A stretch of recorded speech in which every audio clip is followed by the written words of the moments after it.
In this class we're going to look at profit maximization.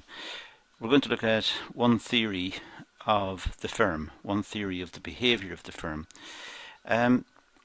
Companies may set different objectives depending on the personalities of the owners or the conditions in which they find themselves operating. The most extreme form of behavior is to set this objective of profit maximization, which is our starting point in economics. Now, we recognize that the vast majority of companies do not profit maximize. In fact, it's unlikely any companies will profit maximize. There are different objectives that companies may set. They may set a profit goal or a percentage return on the capital, or they may set some objective for the growth of sales or the level of sales in the market. So profit maximization is not one that normally jumps to mind, but in economics it's the starting point. This is the most efficient model. This is the most extreme model we've got. And we start from here, and then gradually we relax the assumptions, and we can talk about other forms of business objectives. So let's start with profit maximization, the extreme view. Now, this is what's known as the neoclassical model of the firm. Neoclassical economics is what is studied at most colleges and universities. And this is the neoclassical model of the firm.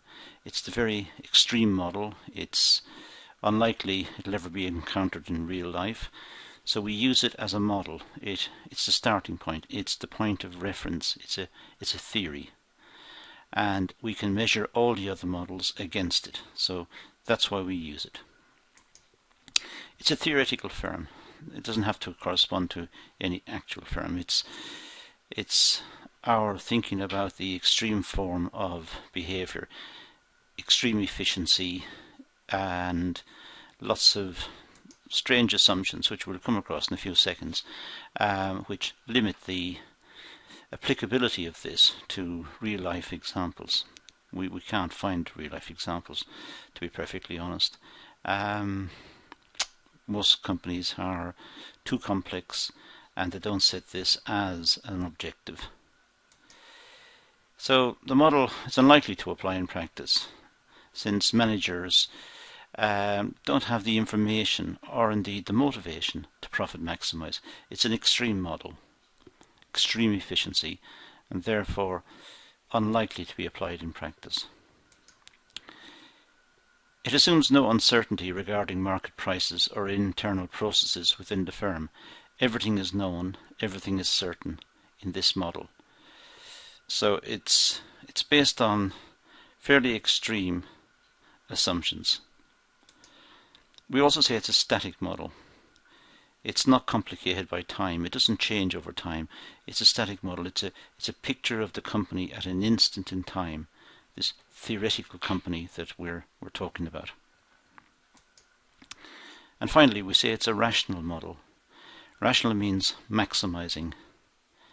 It's extreme efficiency, as I've been saying, and it's based on a mathematical view of the firm, which is very, very strict in its application and in its methodology. Very, very strict model. So again, very unlikely that we would encounter it. It's based on what we call marginal calculations to decide the optimum or most profitable level of output. Marginal is what economics uses. Neoclassical economics uses all the time. We talk about marginal costs, marginal revenue, marginal utility. We have this concept of marginal. Marginal simply means if it's marginal cost, it's the cost of the last unit. If it's marginal revenue, it's the revenue received from selling the last unit. So it's the revenue from the last unit sold. Or if we're talking about marginal cost, it's the cost of making the last unit that was sold. We'll come across this concept again shortly. It's also worth noting that this is one model of the firm. There are many models available. As I said to you a few moments ago, it's the case that in economics there are models talking about sales maximization, growth of sales maximization, growth of the firm, return on capital, and there's ones called satisficing, which people just make enough money and they're quite happy, the company's running, they're reinvesting, they're happy, they're not maximizing anything. So there are many different models of the firm. This is the strict one at the start, and it's important that we understand this one so we can talk about it, criticize it, and use it as a standard for comparison for other firms and other models. So let's start. Let's start with the diagram. Here we have marginal cost, marginal revenue. Now, the shape of the marginal cost and the marginal revenue is explained elsewhere. So we'll just take them as that. If we produce 1 unit of output, the cost of producing that 1 unit is more than the revenue we'd get from selling that unit. So the little red, it's almost a rectangle, the little red shaded area is the loss associated if we produce 1 unit of output. Just 1 unit, the costs, the marginal cost, the cost is higher than the revenue, the amount we get from selling it. Therefore, there's a loss on that unit. Now, if we do that for several units, you can see the little red rectangles becoming less. But there will also be a point, I'll put the cursor onto the slide, just a moment. There you go. There's also a point here where the cost of making the unit is exactly equal to what we receive from that unit. So we break even on that unit there. Just that unit. We have a loss on the one before it, a loss on the one before that, a loss on the one before that, and so on. So this area in here is our accumulated losses. That area there is the accumulated losses. We break even at this point. Okay. Now if we go further than that point, put the cursor back on the screen, if you go further than that point, we would make a profit. There's a profit on the next unit. Of course, there's a loss on all of these units in here, which we need to redeem. But over here we've made a profit on the next one, a profit on the next one, oops, sorry. A profit on the next one, a profit on the next one, a profit on the next one, and so on. So we're making a profit on each one of these. And we break even at this point over here. So we break even over here. But we've made profit on all the previous ones. But of course we have to allow for the losses at the early stage. So a different way of looking at this is using totals. Here's the total cost curve. That's believed to be the typical shape. Here's our total revenue curve, and you can see we have a break even here. We have negative profits here, so if we draw this one as profits, negative profits, i.e. losses. And then we go into profit. Profit is this area up here. Here we've got profit, and down here we break even. We break even there. So this diagram, the one we talked about earlier, is reflected in this one down here. Now if we go to the firm in total, this is what we would expect to see. We have average cost, marginal cost, average revenue, and marginal revenue. Now we need to consider these points. The first point is marginal revenue equals marginal cost. On that point, at point A, there is a break even on that unit. It's marginal. There is a break even on that unit.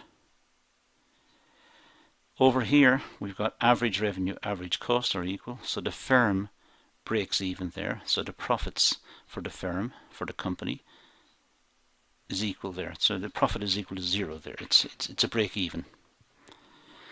Down here, point C, marginal revenue equals marginal cost, is a point of profit maximization. And the point D is the point in which the company breaks even again. So there are two break-evens for the company, B and D. This one is profit maximization and this one is loss maximization. So that's really what we determined earlier. When we go back here, when marginal revenue equals marginal cost, that's a break-even point. But we have the accumulated profits up to there, so that must be the point of profit maximization. If we produced one more unit, the costs here would exceed the revenue. So that is the point of profit maximization. So we have profit maximization where marginal revenue equals marginal cost. As a matter of interest, go back here again, we have two break-evens. We have this one here where there was a break-even at this point. On that unit, revenue equals cost on that unit. And we have losses up here. So that's also the point of loss maximization. We never talk about that, oddly enough, in economics, because it's not something we set out to do. We never set out to maximize losses. And this one over here, marginal revenue equals marginal cost. The same, marginal revenue equals marginal cost.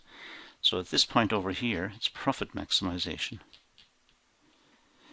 So that's the point that we are discussing in this session. That's the point of profit maximization. Now let's have a look at it again. Well, in this diagram we've got, at the point of profit maximization, we have total revenue, which is OCGE. There's the average revenue curve. So we take this point up, take it across, that rectangle, it's this amount here by this amount here. That's the total revenue. The total cost is OCHF, because that's right off the average cost curve. The point H is on the average cost curve. So that's the point there, which is total cost. Now if you subtract the small rectangle here from the big rectangle, we're left with HGEF. And that's the point of, that's the level of profit associated with profit maximizing output C. So that's the amount of profit. And there's our account showing how it's worked out. We could do this in a table, and we can do that to illustrate the point just using ordinary figures. There's the table. We've got output, marginal cost, marginal revenue, marginal profit. It's the change in profit as output changes, and total profit. So if this is the marginal cost, that's the marginal revenue. Subtract one from the other, we get marginal profit. Revenue is 20, cost is 5, profit is 15. Total profit is 15. Here, marginal cost has gone up, marginal revenue has gone down. 18 minus 7 is 11. Add the 11 to the 15, because we made 15 profit before on the first one. We've made 11 on the second one, so our total profit is now 26. On the third unit, it's 10, 16. So the marginal profit is 6. 16 minus 10. Take away from the revenue, take away the cost from the revenue, left at 6. We already have 26 profit, so 26 and 6 is 32. The next one is 14 and 14, so there's no profit on this one, it's break even. So we add 0 to 32, which is just 32. The next one is 19 and 12. So the revenue is only 12, the cost is 19, we lose 7, and the total profit is starting to fall. So with figures we can see how it works out. It's the same sort of logic. If we draw that on a diagram, it would look like that. We've got 14 and 4. 14 and 4. So the marginal cost, marginal revenue is 14, 4 units of output. 14, marginal cost, marginal revenue 14, 4 units of output. So note, well, the selling price of the product must exceed the average variable cost. The average variable cost is the amount of raw materials, energy, labour, all that goes to make the product. Well, the price must exceed that. If it's costing more than the raw materials and the labour to make something, don't make it. If it's not the case, then the organisation's interest, it's in the organisation's interest to cease production immediately. So if raw materials, labour, energy cost, let's say £5, and you can sell it for £3, it's best not to make it, because every unit you're making, you're losing 2, which is a bit silly. And there's another sort of calculated example. If it costs £5 to make a product and it can be sold for 4, then each unit produced will incur a loss to the firm, and therefore the firm should cease production to avoid the loss. Therefore, the selling price of the product must exceed the average variable cost of production. It must do. Second note, when the selling price is less than the average total cost, but greater than the average variable cost, then the firm should continue to produce since it's receiving a contribution towards its fixed costs. Well, if the firm is producing a good and it's costing, let's say, £4 to make it, and it can sell it for £5, but it's still not covering all its costs in the firm, the costs of its premises, of its machinery and so on, all the fixed costs, but it's making £1 profit on each one, that it's still worthwhile to continue to produce, because at least there's £1 profit on the unit that's going towards the fixed costs. So as long as the average variable costs are covered, it's worthwhile continuing to produce. So the average total cost is equal to the average variable cost plus the fixed cost. Average total cost, ATC, is equal to average variable cost, AVC, plus average fixed cost, AFC. Now, if the average total cost is 10, the average variable cost is 7, the average fixed cost is equal to 3, and the price is 18. Now, if that's the case, then each unit sold will cover the average variable cost, 7, and pay £1 towards the fixed cost. So here's the cost of the raw materials, labour, energy and so on, the variable cost, 7. You can sell it for 8, so you make £1 towards the fixed cost. The £8 is still not covering the average total cost, but at least there's making £1, which is making a contribution towards the average fixed cost.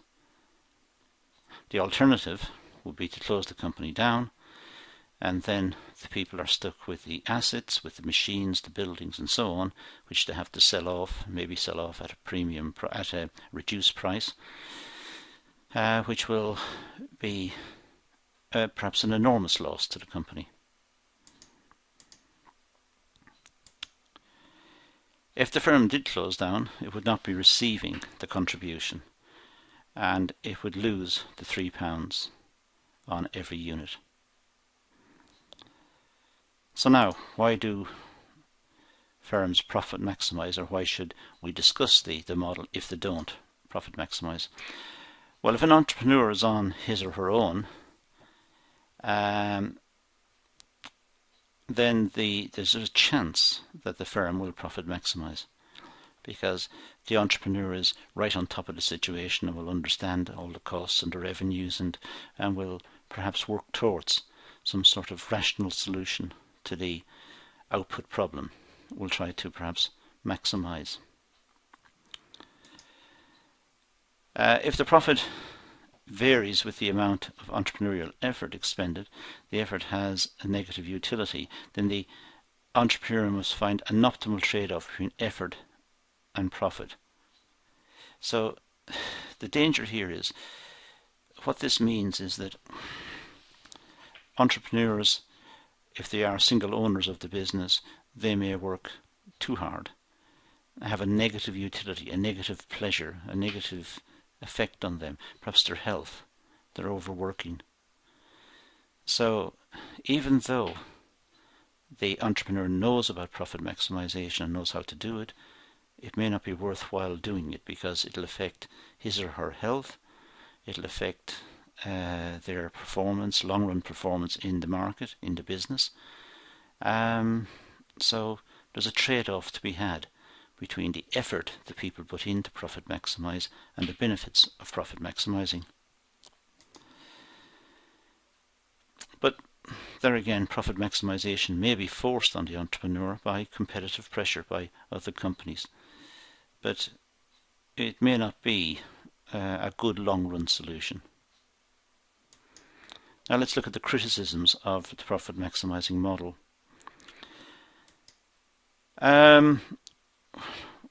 Why profit maximize in non-competitive markets? Sorry, that's non-competitive markets. The separation of ownership from control means that managers could steer the firm away from profit maximization and pursue their own objectives. I mean, in most companies, we have the owners and we have the managers. The owners want profit and want a return on their investment. The managers want a nice lifestyle. They want perks in the job. They want nice offices, good holidays, good salaries, different set of objectives. So there's a battle, a continuous battle between the owners and the managers. And if the managers are very strong in a particular company, because of their expertise perhaps, then they could steer the company away from profit maximization. Some studies suggested that businessmen do not use marginal rules. They don't use marginal cost and marginal revenue, mostly because of uncertainty. So they use what we call rules of thumb rather than marginalist techniques in setting prices. They look at the market, they think what the market will take, they set a price accordingly. If they're selling well, they might increase the price slightly. If they're not selling, they might reduce the price. It's not necessarily done on marginal calculations. So that's an overview of this very important model of profit maximization. It's not very realistic in terms of the fact that we can't observe it readily in the real world. But as a model, it's very important because it's a starting point for us to consider other models which become progressively more realistic. And we're moving away from this super efficiency model towards perhaps ideas of the organization which are based on people and people's motivations and other qualities, not necessarily the strict economic interpretation that this model gives us. So plenty to think about in this particular session. Thanks for watching.